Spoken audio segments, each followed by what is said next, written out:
Okay, so we're in the master bedroom and we're going to be measuring for body voltage. And what we're really measuring for is how much electric fields are impacting the person that is laying on this bed. Okay, you can see that there's a lamp here, we have a charger here, and sometimes there's a dehumidifier or something else. And it looks like there's also a fan back there, which is not plugged in right now. Another lamp, and you can see that this is a metal frame, which, as we all know, metal conducts electricity, so all those fields are going to couple with this. Also, this bed, you can kind of see here, it actually plugs in. It has some kind of vibrational therapeutic setting to it. The person that bought it was using it for some kind of therapy, so it's got, actually, you can hear it, it's got metal frames in there. So, I mean springs, metal springs. So it's not plugged in right now, but we can plug it in and actually show what the difference would be as well. So we're going to be measuring body voltage. He has it in his hand. It's plugged into our NFA 1000. And you can see here, it's plugged into the body voltage. And we have a grounding cable that's actually going all the way out into the yard. And this is on body voltage, a TMRS, and M3. So we're going to turn it on. And we're going to measure the fields here.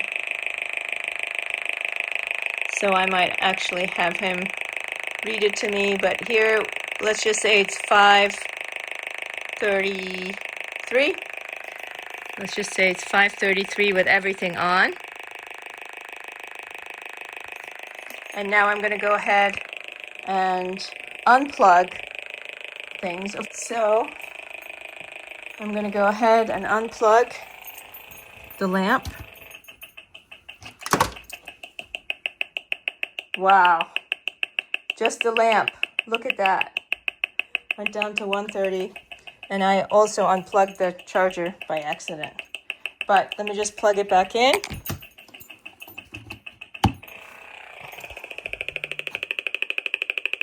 So now we're at 263. So I'm going to say 263 with the lamp. And if I plug back in the charger, sorry, plug back.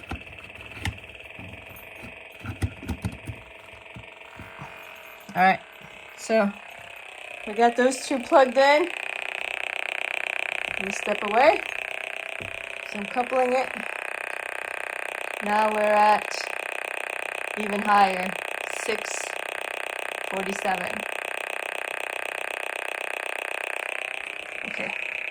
All right, so we're going to go ahead and unplug the lamp. So we're at 651. And it's about there right now. I'm trying not to get too close. I'm going to go ahead and turn off the lamp here by just unplugging it.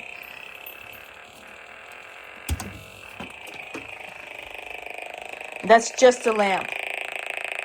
Now we're down to 555. I'm going to go ahead and unplug the charger.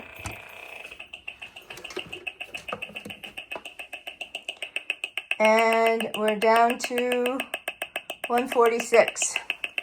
I'm going to go ahead and unplug this lamp here. And you can kind of hear it.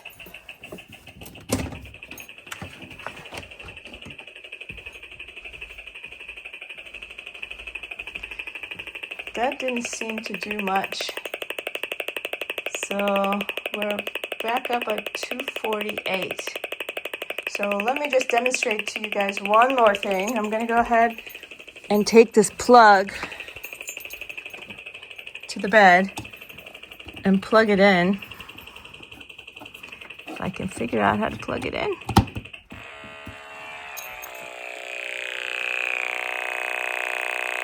And it's off the chart. It's off the chart, literally. And all I have here is the bed plugged in. Again, it's because we have metal frame, metal springs, and we're plugging in. This is detrimental energy.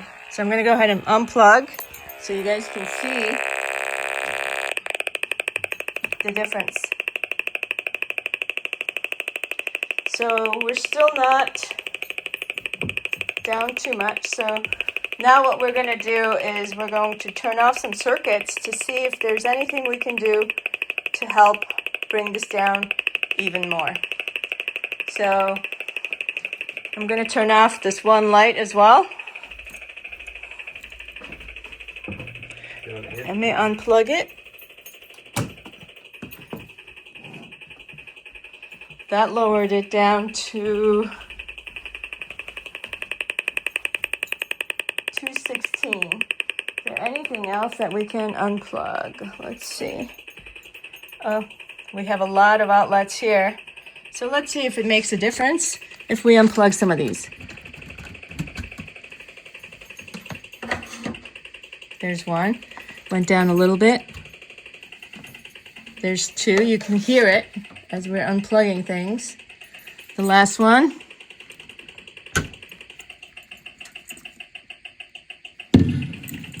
So we're down to 185, 184. So we're going to go ahead and turn off the power. Yeah. So we're going to go and see which powers we can turn off. Can you turn off the circuit for the bedroom, Master?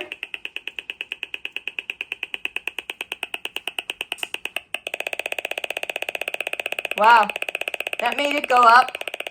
So that's definitely not it. Which one was that one? 19, master bedroom, lighting, and hallway. Okay, so 19 is not it. Do you want to turn off another one? There is no other one identified. Okay, let's... That's on right now.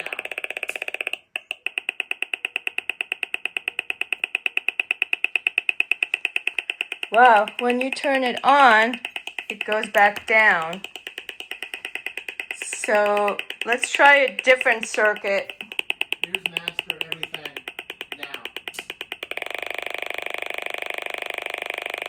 Wow, it actually goes up.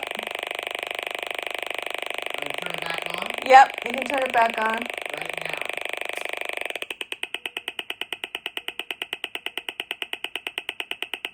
The circuits, when we turn it off, it actually goes up.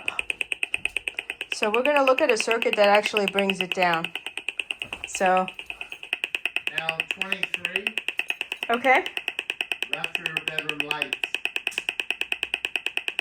that didn't do anything. You can turn it back on. Next one. You want me to try the microwave and kitchen? Yeah, just try one by one. That was 25. Nope. 17 is not marked. I'll see what it does. No? Nope. 17 back on. Yeah. I'll try, okay, I'll go to 20, which is dining room and porch. That was off. Okay, you can turn it back on. It went down, but very little. Back on now. 22 is not marked. Turning it off now. Nope, that didn't do anything. It actually Turning increased. back on now. 24 is lighting GFC.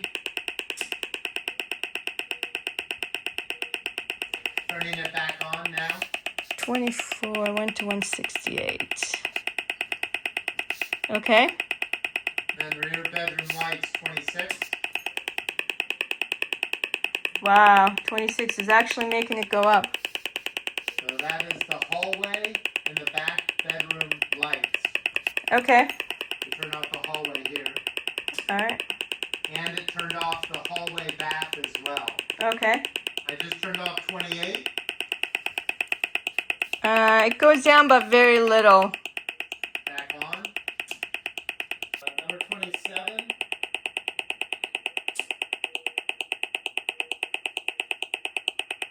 It went down very little, 27. Turning 27 back on. Can we just do one thing? Can we turn off the whole thing just to see? You have a whole breaker? Yeah, Alright, here we go. whole breaker.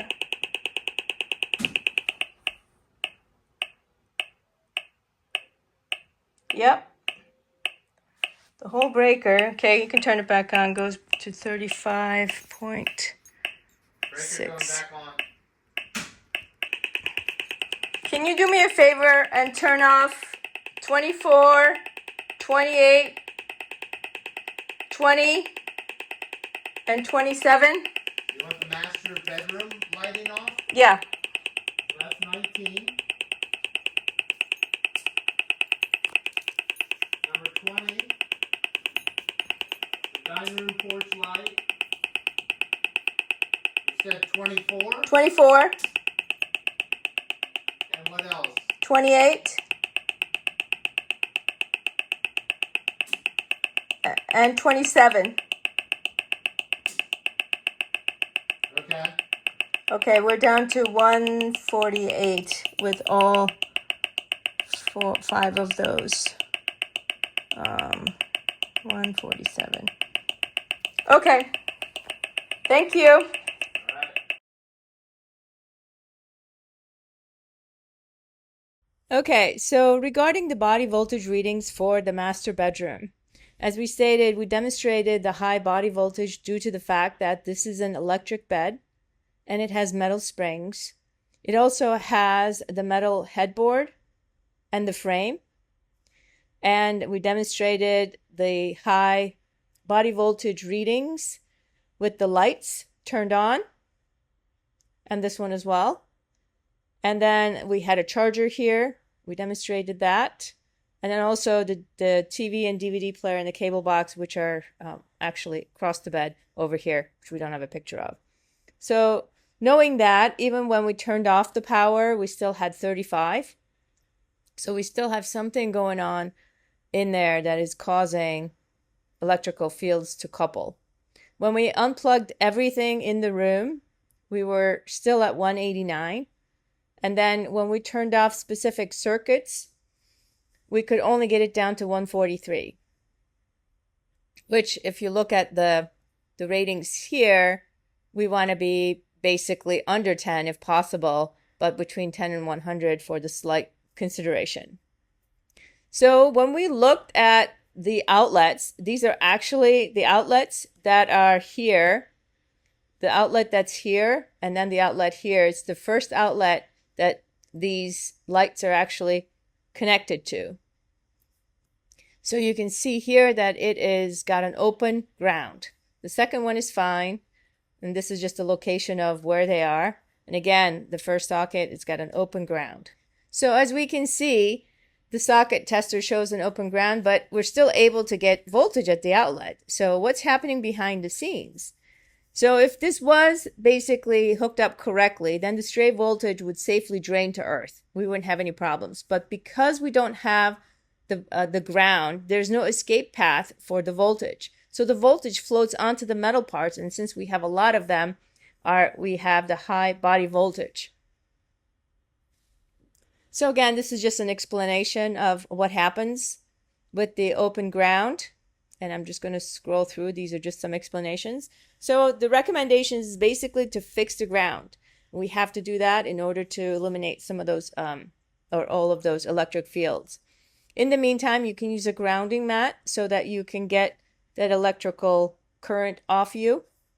And we would also recommend that you audit the wiring because there are other outlets that I couldn't access because of the heavy furniture. So it's recommended that all outlets are tested and verified for correct wiring. So that's what we have for the primary bedroom.